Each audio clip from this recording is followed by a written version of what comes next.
So let's take a look at promises. So here what we're going to do is we're going to read from the file system. We're going to read package.json. And we're going to do it by promisifying, if you like, the standard fs read file. So the fs read file here, we give it the file name, and then we pass it a function that takes error and data. And here we check if it's error, we call reject. Now reject is part of a promise. So reject and resolve are already, the promise is going to handle calling this function, okay, and it's going to pass in whatever these functions are in promise. Now the way it works is here we're going to call read file and it's going to return a promise. So here it's going to create a new promise, all of this, okay. And so the nice thing about this is that it's already returned, so promise 1 now exists. This hasn't yet executed all of this read file, but we can go on computing. So we go on to this line and promise is returned and we carry on computing. We can do whatever we like. Now, assuming that it hasn't been rejected, then we can call, well actually even if it has been rejected, we can call then, and we've got dot catch at the very end. So these are chained. So we call then, and if it's been successful, text will have a value. And here we've got a anonymous function. So these fat arrows are just saying, here's an anonymous function and I'm passing this argument into it. And here, this is what I'm doing inside that function.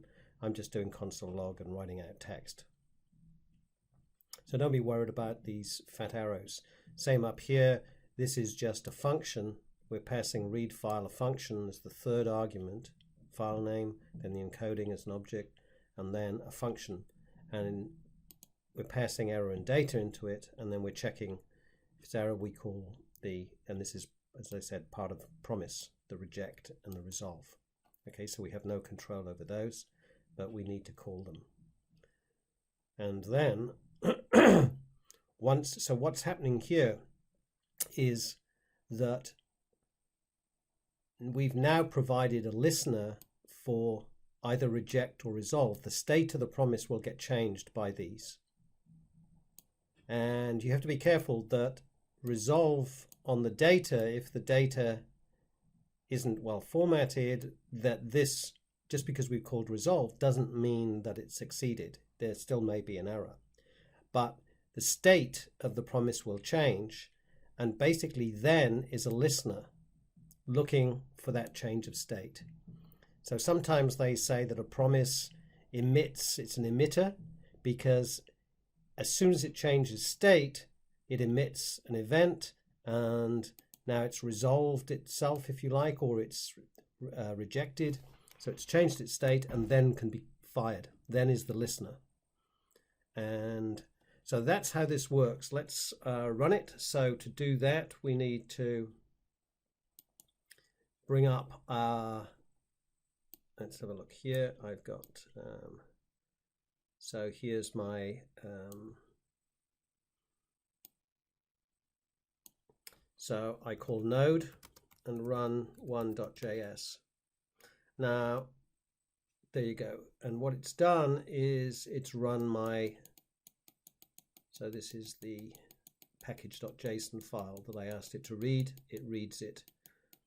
Now you'll see the first thing it does, it says promise 1 return, and we can carry on computing. So that it's non-blocking. This is definitely asynchronous code. It's non-blocking, and we carry on to here, then this gets resolved. Now, let me have a look at run 3. What I do in run 3, this is very similar to run 1, except I put a set timeout and I delay the calling of this fs read file by 3 seconds. So let's see how that runs.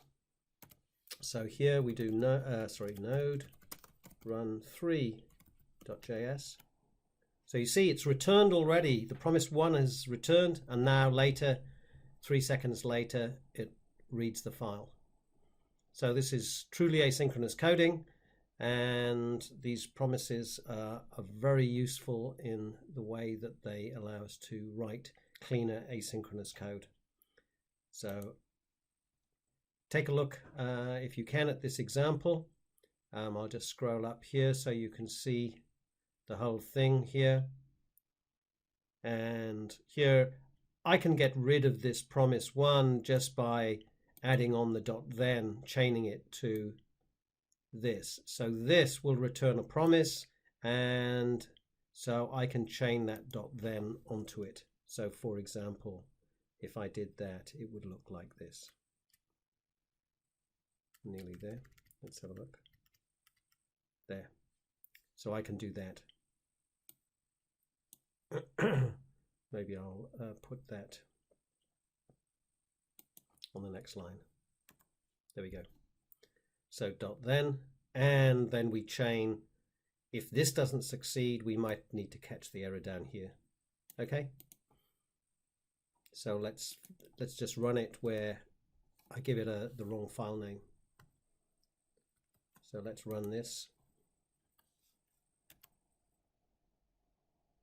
It's delaying, it hasn't, there you go, now. So you see it's got a problem here, we're catching the error, no such file or directory, packages, so it behaves perfectly. Okay.